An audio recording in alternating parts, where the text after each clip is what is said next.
Hello everyone, welcome to A9 education family. आप सभी का स्वागत है।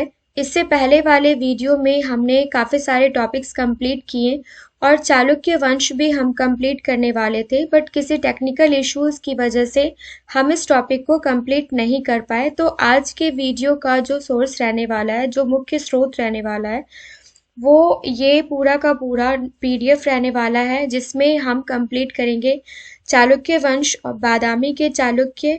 उसके बाद कल्याणी के चालुक्य को हम वन बाय वन देखेंगे। साथ में हमें देखना है वेंगी के चालुक्य के बारे में, यादव वंश के बारे में, काकतीय वंश के बारे में, कोंकण के शिलाहार वंश के बारे में और होयसल वंश के बारे में। सारी की सारी चीजें देखने के बाद कदम वंश पे हम आएंगे, गंग वंश पे आएंगे। वैसे तो वीडियो का लेंथ डिसाइड करेगा कि हम इस वीडियो में कितना तक कंप्लीट करेंगे, क्योंकि 30 मिनट से ज़्यादा का वीडियो मैं नहीं बनाना चाहती। एक साथ आपको देखने में प्रॉब्लम्स होती होंगी या डाउनलोड करने में प्रॉब्लम्स होती होंगी, लेकिन मैं आप सबसे कुछ बातें शेयर करना चाहती हूँ।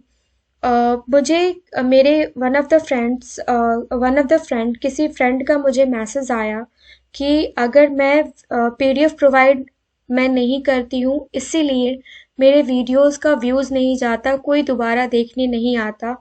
It's really very disappointed. मुझे बहुत बुरा लगा आपकी इस बात का। मैं आपसे ये कहना चाहूँगी कि काफ़ी सारे ऐसे चैनल्स हैं जहाँ पे वीडियोस प्रोवाइड नहीं किए जाते हैं। कुछ इश्यूज होती हैं, वीडियोस की बात मैं कर रही हूँ, PDFs प्रोवाइड नहीं किए जाते। कुछ इश्यूज होती हैं PDFs में। सिंगल हैंडेड होकर मैं काम कर रही हूँ एंड PDFs पे काम करना काफ़ी टफ हो जाता है। सो अगर बहुत सारे स्टूडेंट्स हमें मिलते हैं तो हम उस तरीके से टीम अरेंज करते हैं एंड ऑल डैट। मेरी मेहनत में आपको कोई कमी नज़र नहीं आ रही होगी, मेरे कंटेंट में कोई कमी नज़र नहीं आ रही होगी, लेकिन अगर इसके बावजूद भी अगर मेरे वीडियोस पे व्यूज़ नहीं आ रहे हैं, देन आफ्टर मैं यही कहना चाहूँगी कि I will wait till end. मैं पूरी कोशिश करूँगी। मैं मेरा एक छोटा सा कंट्रीब्यूशन है आपके एग्ज़ाम्स के लिए। सो अगर मेरी मेहनत पसंद आ रही है तो चैनल को लाइक एंड सब्सक्राइब कीजिए और A9 एजुकेशन फैमिली के साथ बने रहने के लिए थैंक यू सो मच। सो हम स्टार्ट करते हैं कौन से चालुक्य वंश से, जो हम पिछली बार नहीं कर पाए थे किसी टेक्निकल इश्यूज की वजह से। चालुक्य वंश की बात करें तो दक्षिण भारत में 6वीं से 8वीं शताब्दी तथा 10वीं से 12वीं शताब्दी तक चालुक्य वंश सबसे शक्तिशाली रहा था और चालुक्यों की उत्पत्ति के संबंध में कोई भी ठोस जानकारी नहीं मिलती है। उन्हें कन्नड़ क्षत्रिय माना जाता है और चालुक्य जो है ये 3 शाखाएं जैसे बादामी के चालुक्य, कल्याणी के चालुक्य और वेंगी के चालुक्य में डिवाइडेड है। अब फर्स्ट हम देखते हैं बादामी के चालुक्य। बादामी के चालुक्य वातापी के चालुक्य भी कहलाते हैं और इस वंश का संस्थापक कौन था? तो जय सिंह था। बादामी के चालुक्यों को पूर्वकालीन पश्चिमी चालुक्य, अर्ली वेस्टर्न चालुक्य भी कहते हैं। बादामी के चालुक्यों ने लगभग 200 वर्षों तक 6वीं शताब्दी के मध्य से 8वीं शताब्दी के मध्य तक राज किया था और तथा दक्षिणापथ के एक विस्तृत साम्राज्य पर राज किया था। किसने? बादामी के चालुक्यों ने। पुलकेशिन प्रथम इस वंश का प्रथम महत्वपूर्ण राजा हुआ। तो अगर हमसे क्वेश्चन पूछा जाता है कि पुलकेशिन प्रथम जो है ये किस वंश का राजा था, तो ये बादामी के चालुक्य वंश का राजा था। उसने 535 ईस्वी से लेके 566 ईस्वी के बीच कई यज्ञ किए। किसने? पुलकेशिन प्रथम ने। और पुलकेशिन प्रथम के काल में बादामी चालुक्यों की राजधानी बनी। इस वंश के सबसे प्रतापी राजा कौन थे? तो ये थे पुलकेशिन द्वितीय, जिसने सम्राट हर्षवर्धन को हराकर परमेश्वर की उपाधि धारण की थी। तो अगर हमसे क्वेश्चन पूछा जाता है कि पुलकेशिन द्वितीय किस वंश के थे या पुलकेशिन द्वितीय ने किसको हराया था या फिर परमेश्वर की उपाधि किसने धारण करी थी, तो आप देख रहे हैं क्लाइन से कितने सारे क्वेश्चंस हमें देखने को मिल रहा है। जिनेंद्र के मेघुती मंदिर का निर्माण किसने करवाया था? तो ये पुलकेशिन द्वितीय ने ही करवाया था। अजंता की गुफा में फारसी दूत मंडल का स्वागत करते जिस शासक का चित्र उत्कीर्ण है वह कौन है? तो ये है पुलकेशिन द्वितीय। जो भी इम्पोर्टेंट पॉइंट्स हो सकते हैं वो हमने यहाँ पे आपको दिया है। इस वंश के शासक जो है ये विक्रमादित्य द्वितीय की पत्नी लोक महादेवी है और इसने पट्टदकल में विरूपाक्ष महादेव मंदिर का निर्माण करवाया था। किसने? लोक महादेवी ने, जो कि विक्रमादित्य द्वितीय की पत्नी थी। अब हमने देख लिया यहाँ पे चालुक्य बादामी चालुक्यों के बारे में। अब कल्याणी के चालुक्य के बारे में इम्पोर्टेंट पॉइंट्स हम रिवाइज करते हैं। इस वंश का संस्थापक जो है ये तैलप द्वितीय था और उसने मान्यखेड़ को अपनी राजधानी बनाया था। राष्ट्रकूटों की शक्ति का उन्मूलन कर चालुक्यों की शक्ति को पुनर्जीवित करने का श्रेय अगर किसी को जाता है तो ये कल्याणी के चालुक्यों को जाता है। कल्याणी जो है ये इनकी राजधानी थी और कल्याणी के चालुक्यों का संबंध बादामी के चालुक्यों से बिल्कुल भी नहीं था। चालुक्यों की इस शाखा को उत्तरकालीन पश्चिमी चालुक्य लेटर वेस्टर्न चालुक्य भी कहा जाता है। विक्रमादित्य IV जो है इस वंश का सबसे प्रतापी शासक था और विक्रमादित्य VI के दरबार में विक्रमादित्य VI के दरबार को विल्हन एवं विज्ञानेश्वर जैसे साहित्यकार सुशोभित करते थे। कहा जाता है कि विक्रमादित्य VI के दरबार में विल्हन और विज्ञानेश्वर जैसे साहित्यकार होते थे, रहते थे। हिंदू विधि ग्रंथ मिताक्षरा जो है ये याज्ञवल्क्य स्मृति पर टीका की रचना विज्ञानेश्वर द्वारा हुई है और विक्रमादित्य VI के जीवन पर प्रकाश डालने वाले ग्रंथ विक्रमांक देव चरित्र की रचना विल्हन ने की थी। किसने की थी? विक्रमांक देव चरित्र की रचना विल्हन ने। ये किस पर की गई थी? विक्रमादित्य VI पर की गई थी। इस वंश का अंतिम शासक जो है ये सोमेश्वर IV था और उसे देवगिरी के यादव राजा होयसल नरेश वीरवल्लाल ने 1190 ईस्वी में हरा दिया था और यह वंश जो है यहीं से समाप्त हो गया था। अब इस वंश के समाप्त होने के बाद वेंगी के चालुक्य आए और वेंगी के चालुक्यों को पूर्वी चालुक्य भी कहा जाता है। वेंगी के चालुक्य वंश की स्थापना विष्णुवर्धन ने 615 में किया था और इस वंश के शासकों की राजधानी क्रमशः पृष्ठपूर वेंगी एवं राजमुंद्री थी। विजयादित्य तृतीय इस वंश का सबसे प्रतापी राजा हुआ और पंडरंग उसका सेनापति था। यादव वंश की बात कर लेते हैं। वेंगी के चालुक्य वंश के बाद यादव वंश की बात अगर करें तो यादव लोग स्वयं को कृष्ण का वंशज यदुवंशी कहते थे। वे चालुक्यों के सामंत थे। वल्लभ IV यादव वंश के थे। इसने सोमेश्वर चालुक्य को परास्त कर कृष्णा नदी के उत्तर में संपूर्ण चालुक्य राज्य पर अधिकार कर लिया था और देवगिरी दौलताबाद को अपनी राजधानी बनाई थी। देवगिरी दौलताबाद को राजधानी किसने बनाई थी? तो ये वल्लभ IV ने बनाई थी और इसने सोमेश्वर चालुक्य को पराजित कर दिया था। यादव वंश में सर्वाधिक प्रतापी राजा कौन हुआ? तो ये सिंघन, जिसका शासन काल रहा 1210 से लेके 1247 ईस्वी तक, 37 साल का। सिंघन की सभा में संगीत रत्नाकर के लेखक सारंधर और प्रसिद्ध ज्योतिष चंगदेव रहता था। चंगदेव के बारे में क्वेश्चंस हमें देखने को भी मिलता है। टिक्कम द्वारा मलिक काफूर अलाउद्दीन खिलजी का सैनिक जनरल के समक्ष आत्मसमर्पण करने के साथ इस राजवंश का पतन हो गया। अब आते हैं काकतीय वंश के बारे में, देखते हैं हम कुछ इम्पोर्टेंट पॉइंट्स। काकतीय वंश की स्थापना किसने की थी? तो ये बीटा वन ने नलगोंडा हैदराबाद में एक छोटे से राज्य के रूप में की थी। किसकी? काकतीय वंश की स्थापना। इस राज्य की राजधानी बनाई अमकोंड को और काकतीय वंश में सर्वाधिक शक्तिशाली शासक कौन था? तो ये गणपति था।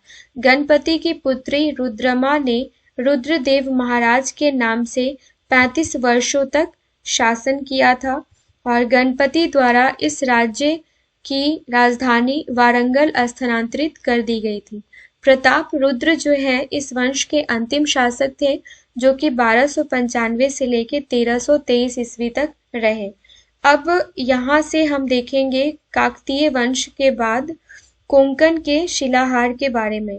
शिलाहारों का राजकुल जो था ये संभवतः क्षत्रिय था एवं उनकी 3 शाखाएं थी। उनकी प्राचीनतम शाखा ने 8वीं शताब्दी ईस्वी से 11वीं शताब्दी के आरंभ तक शासन किया था और उपरोक्त शाखा की राजधानी कौन सी थी, तो ये थी गोवा। शिलाहारों की दूसरी शाखा ने लगभग 4.5 सदियों तक उत्तरी कोंकण पर राज्य किया था और नोटेबल है कि दूसरी शाखा का शासन जो है शासन क्षेत्र थाना एवं रत्नागिरी के जिले तथा सूरत के कुछ हिस्से में फैला हुआ था। इस राजवंश की तीसरी शाखा जो है ये 11वीं शताब्दी में कोल्हापुर में प्रतिष्ठित हुई थी और कोल्हापुर कहाँ है, ये है महाराष्ट्र में। सतारा एवं बेलगांव जिलों पर भी इसका शासन था, तो महाराष्ट्र के बहुत सारे जगहों पर इसका शासन था। इस वंश का प्रतापी राजा कौन हुआ, तो ये विजयादित्य। इसने बिज्जल को अंतिम चालुक्य नरेश नृपति के विरुद्ध सहायता प्रदान की थी और इस कुल का सबसे प्रतापी राजा हुआ भोज, जिसके बारे में हम सुनते हैं, कहावत भी सुनते हैं, कहाँ राजा भोज कहाँ गंगू तेली। ये कहावत हम सब ने सुना ही है। उसने संभवतः 1175 ईस्वी से 1210 ईस्वी तक शासन किया और भोज के बाद यादव शासक सिंघन ने शिलाहारों का राज्य यादव राज्य में मिला लिया।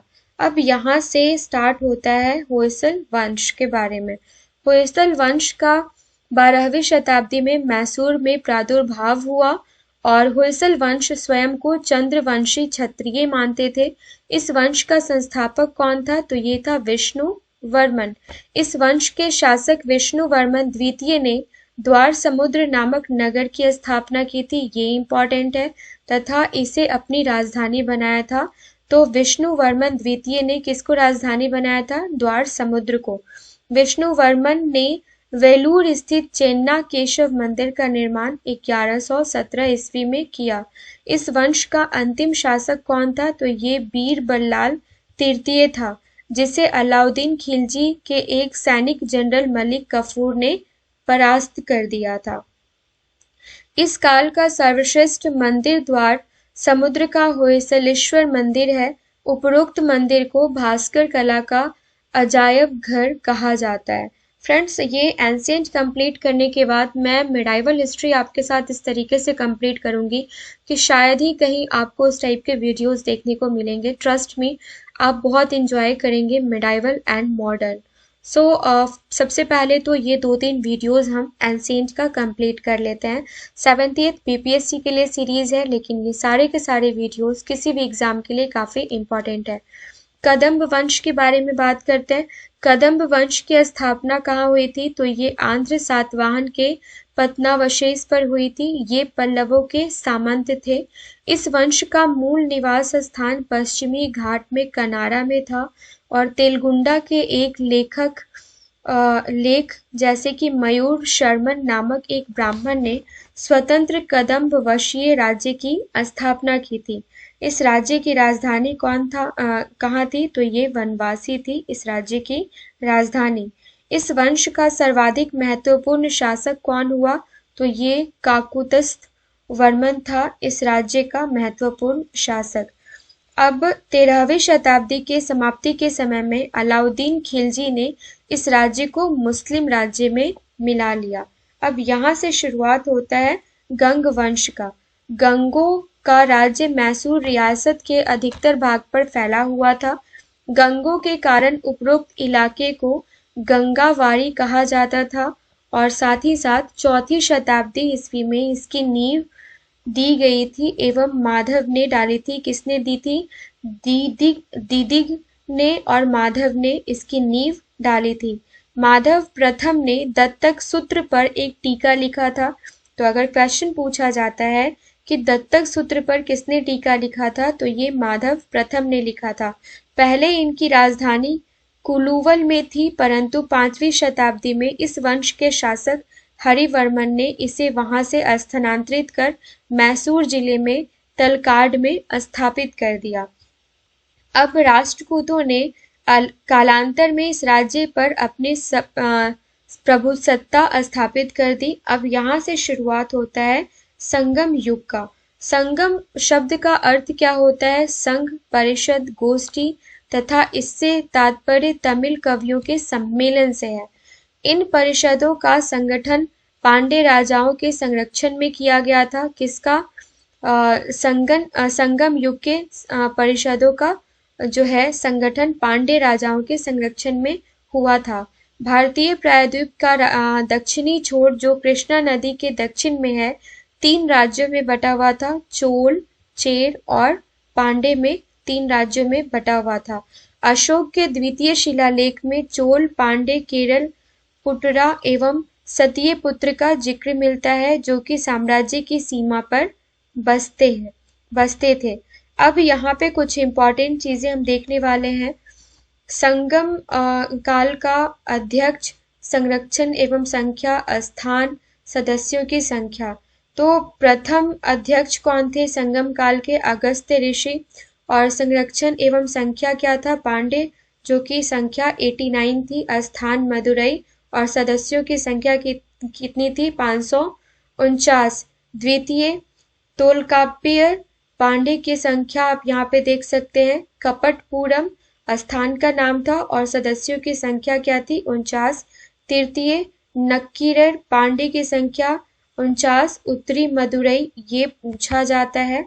और फिर सदस्यों की संख्या कितनी थी? ये थी 49।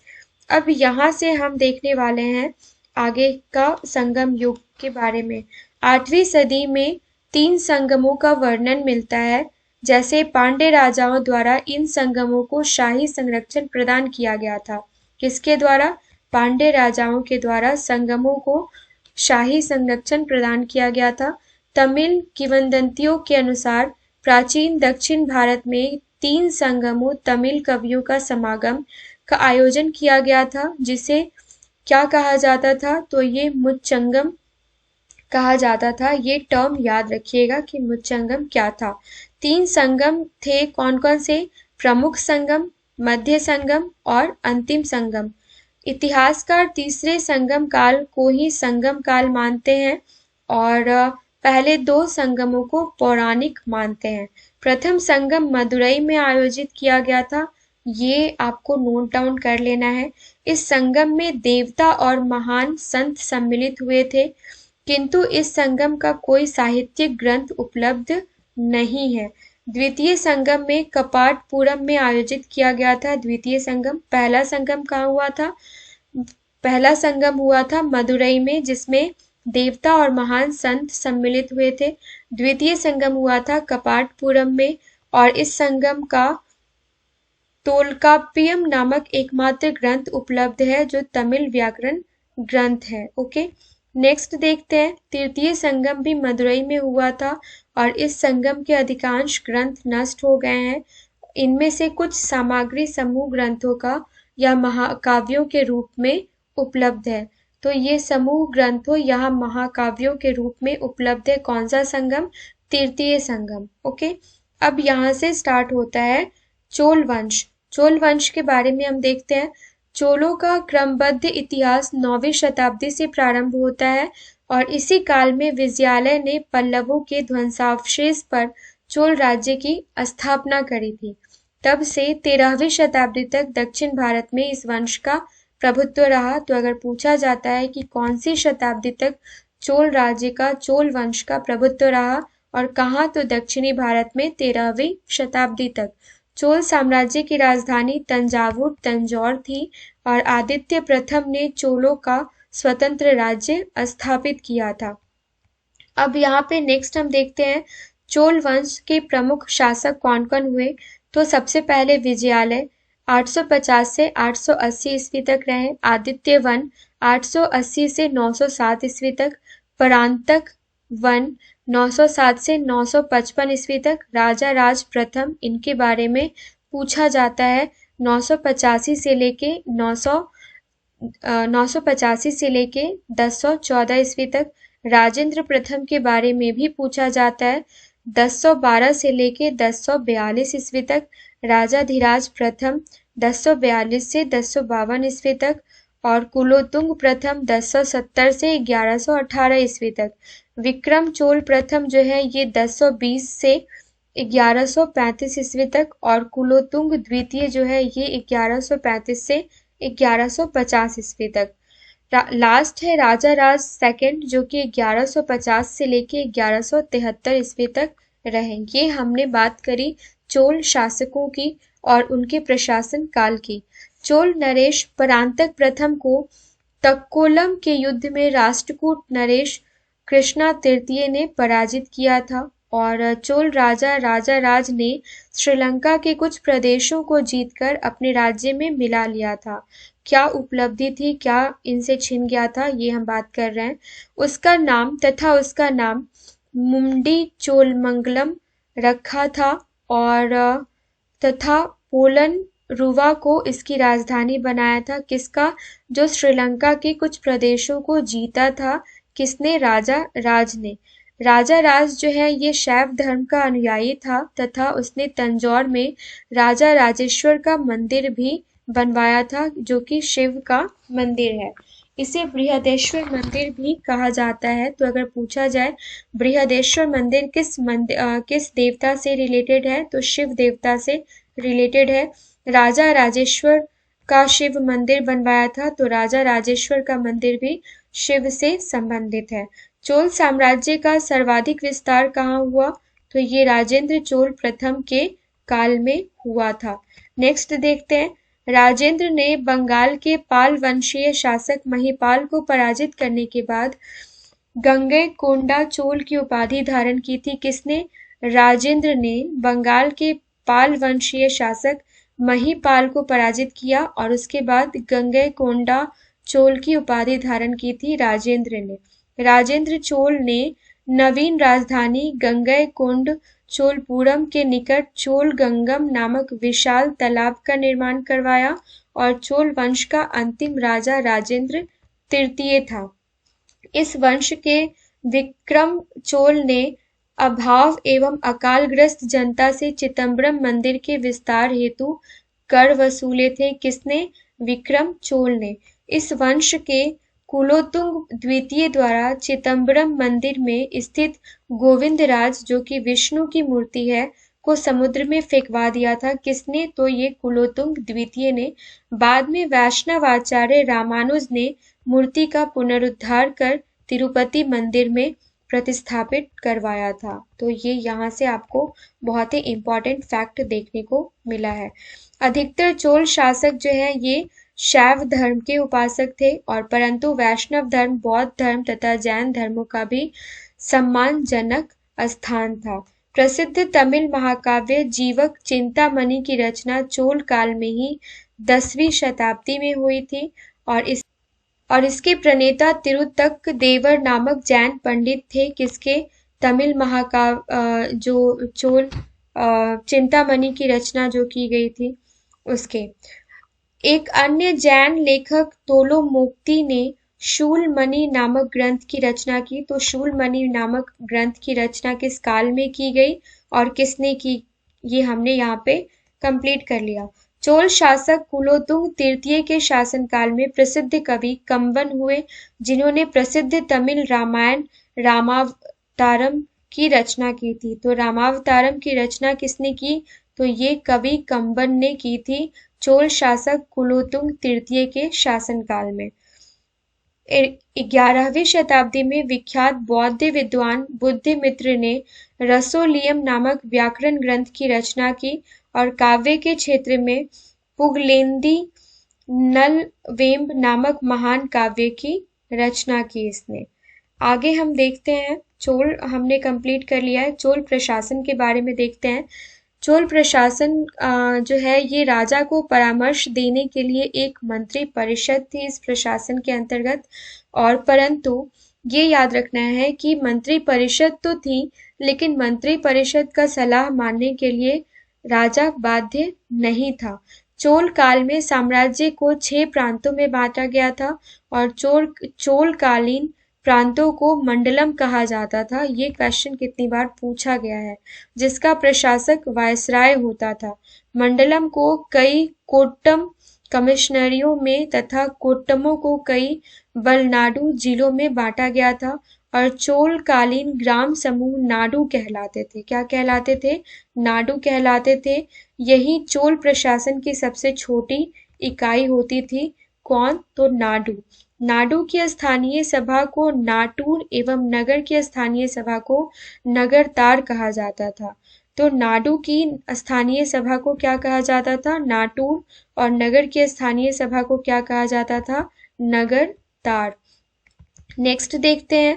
चोल साम्राज्य में भूमि कर कुल उपज का 1/3 भाग हुआ करता था और चोलों के पास एक शक्तिशाली जल सेना थी। स्थानीय स्वशासन देख लेते हैं। स्थानीय स्वशासन की अगर बात की जाए तो चोल प्रशासन प्रणाली की महत्वपूर्ण विशेषता रही है इसकी स्थानीय प्रशासन स्वशासन। स्थानीय स्वशासन की इकाइयों के सदस्य वयस्क होते थे और जो कुछ यहाँ पे देखना है आपको कि किसको कौन किससे रिलेटेड होता था।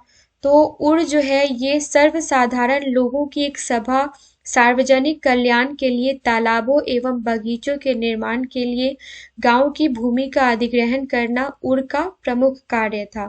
सभा तथा ग्राम सभा का ब्राह्मणों की संस्था थी ये।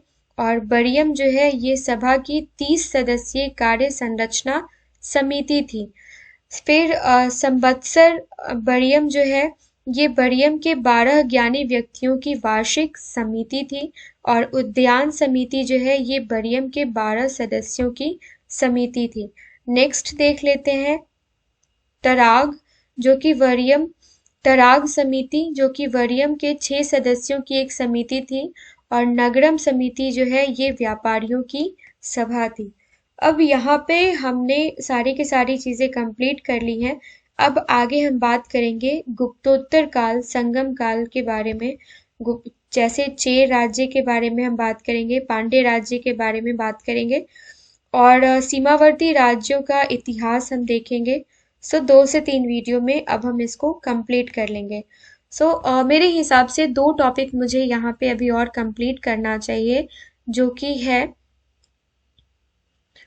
सीमावर्ती राजवंशों का इतिहास हम नेक्स्ट वीडियो में करते हैं। हम पांड्य राज्य और चेर राज्य यहाँ पे कंप्लीट कर लेते हैं। चेर राज्य के बारे में देखते हैं। केरल पुत्र के नाम से भी चर्चित यह राज्य आधुनिक कोंकण मालाबार का तटीय क्षेत्र उत्तरी त्रावणकोर एवं कोच्चि तथा तक विस्तृत था और शेर राजवंश का प्रतीक धनुष था। ठीक है। उदयनजेरल इस वंश का प्रथम शासक था। किस वंश का? तो चेर वंश का प्रथम शासक कौन था भाई? उदयनजेरल। और शासक था। कहा जाता है कि उसने महाभारत के युद्ध में भाग लेने वाले वीरों को भोजन करवाया था तथा उदयनजेरल ने एक बड़ी पाकशाला बनवाई थी। तो काफी इंपॉर्टेंट फैक्ट हमें यहाँ पे देखने को मिला। जनरली ये सारी चीजें हमें लूसेंट के बुक में या बहुत सारी बुक्स में देखने को नहीं मिलती है। मैंने इस पीडीएफ को बनाने के लिए काफी मेहनत किया है फ्रेंड्स एंड आई होप आपको ये मेरी मेहनत पसंद आ रही होगी। सेनगुट्टुवन को लालची भी कहा जाता था और जिसने उत्तर दिशा में चढ़ाई की और गंगा को पार किया इसका यशोगान परनर कवि ने किया है। ओके। यह कौमारी की देवी का उपासना संबंधित पत्तिनी संप्रदाय का संस्थापक था और अधिक ईमान नामक चेर शासक को दक्षिण में गन्ने की खेती प्रारंभ करने का श्रेय दिया जाता है। तो दक्षिण में गन्ने की खेती को प्रारंभ करने का श्रेय किसको दिया जाता है? ये दिया जाता है अधिक ईमान नामक चेर शासक को। नेक्स्ट क्वेश्चन देखते हैं। नेडुंजेरल अदान ने मरंदे को अपना राजधानी बनाया। उसने इमयवरम्बन की उपाधि धारण की जिसका अर्थ होता है हिमालय तक सीमा वाला। पांड्य राज्य जो है ये पांड्य राज्य के द्वीपों की माफ कीजिएगा पांड्य राज्य के द्वीपों की सुदूर दक्षिण और दक्षिणी पूर्वी भाग में था। और मदुरई इसकी राजधानी थी, किसकी? पांड्य राज्य की। इनका प्रतीक चिन्ह क्या था? कार्प, एक प्रकार का मछली होता था ये। मेगास्थनीज ने पांड्य राज्य का उल्लेख माबर नामक नाम से किया है। किसका माबर नाम से किया है? यहाँ से 3 क्वेश्चंस बन जाते हैं। क्या? तो पांड्य राज्य का उल्लेख माबर के नाम से किसने किया है? मेगास्थनीज ने किस राज्य का उल्लेख माबर के नाम से किया है? या मेगास्थनीज ने पांड्य राज्य का उल्लेख किस नाम से किया है? तो यह राज्य मोतियों के लिए प्रसिद्ध था। कौन सा? तो ये पांड्य राज्य जो है यह मोतियों के लिए प्रसिद्ध था। यहाँ स्त्रियां शासन करती थी, स्त्रियों का शासन था यहाँ पे। पांड्य शासक नेडियो ने पहरुली नामक नदी को अस्तित्व प्रदान किया तथा समुद्र पूजा भी शुरू करवाई थी। पांड्य शासकों में सबसे विख्यात जो है वो नेडुंजेलियान था और उसकी ये प्रसिद्धि तलाई या लंगानाम के युद्ध में विजय के परिणाम स्वरूप हुआ था। पट्टू पटु में नेडुंजेलियान के जीवन का विवरण मिलता है। कहाँ पे? तो पट्टू में विवरण मिलता है। नेदुंजेलियान ने रोमन सम्राट अगस्टस के दरबार में अपना राजदूत भेजा था। तो किसके दरबार में राजदूत भेजा था और किसने? ये इंपॉर्टेंट हो जाता है। संगम कालीन कवियों जैसे नक्कीरर, कल्लरनार और मागुरी मारोदन को संरक्षण प्रदान किया था। किसने? तो ये नेडुंजेलियान ने। तो यहाँ पर हमने कंप्लीट कर लिया आज चेर साम्राज्य के बारे में, पांड्य राज्य के बारे में, और भी बहुत सारी चीजें जैसे संगम काल से रिलेटेड बहुत सारी चीजें देखी हैं हमने। और चोल प्रशासन देखा, स्थानीय राज्य देखा, ये सारी चीजें हमने यहाँ पे कवर करी हैं। और भी जो चोल वंश के प्रमुख शासक हुए, चोल वंश के बारे में हमने बात करी है। उसके बाद हमने पांड्य राजाओं के बारे में बात की है। संगम युग के बारे में पूरा का पूरा डिस्क्रिप्शन हमने देखा है। गंग वंश देखा है, कदम्ब वंश देखा है और होयसल वंश जो देखा है वो कंप्लीट कर लिया हमने सारी की सारी चीजें। कोंकण के शिलाहार से रिलेटेड काफी सारी इंपॉर्टेंट चीजें देखी हमने। काकतीय वंश, यादव वंश, चालुक्य वंश के जो 3 पार्ट हैं, वेंगी के चालुक्य, कल्याणी के चालुक्य और जो बादामी के चालुक्य हैं, यहाँ पे हमने कंप्लीट कर लिया चालुक्य वंश को। सो यहाँ पे ये सारा पार्ट हमने कंप्लीट कर लिया है एंड आई होप मेरी ये मेहनत आपको पसंद आ रही होगी। नेक्स्ट वीडियो में हम स्टार्ट करेंगे सीमावर्ती राजवंशों का इतिहास, जो कि नेक्स्ट चैप्टर है और इसमें हम सेन वंश से रिलेटेड चीजें देखेंगे, कश्मीर के राजवंश से रिलेटेड चीजें देखेंगे, वर्मन वंश के बारे में हम देखेंगे और राजपूतों का वंश जो हुआ, गुर्जर प्रतिहार वंश और राजशेखर की प्रसिद्ध रचनाएं कौन सी थी? गढ़वाल वंश, चौहान या चहमान वंश जिसको आप कहते हैं, परमार वंश, ये सारी चीजें हम एक वीडियो में बैठकर देखेंगे। चंदेल वंश भी देखेंगे और उसके बाद हम स्टार्ट करेंगे सोलंकी वंश, गुजरात के चालुक्य वंश के बारे में। तो ये 2 पार्ट में मैं वीडियो कंप्लीट करूंगी चेदी वंश के बारे में। फिर लास्ट में हम देखेंगे त्रिपक्षीय संघर्ष के बारे में और उसके बाद कम से कम 200-250 जो अभी तक हमने वीडियोस बनाए हैं उससे रिलेटेड 200-250 इम्पॉर्टेंट पॉइंट्स हम वन लाइनर रिवाइज कर लेंगे, सो डैट कि अभी तक हमने जो कुछ भी पढ़ा है उसका एक शॉर्ट रिवीजन, क्विक रिवीजन हो जाए। देन आफ्टर हम मॉडर्न और मिडिवल कंप्लीट करेंगे। एंशिएंट के बाद मैं मिडिवल कंप्लीट करना चाहती हूँ, देन आफ्टर मॉडर्न कंप्लीट करना चाहती हूँ। सो मिलते हैं नेक्स्ट वीडियो में। Thank you so much.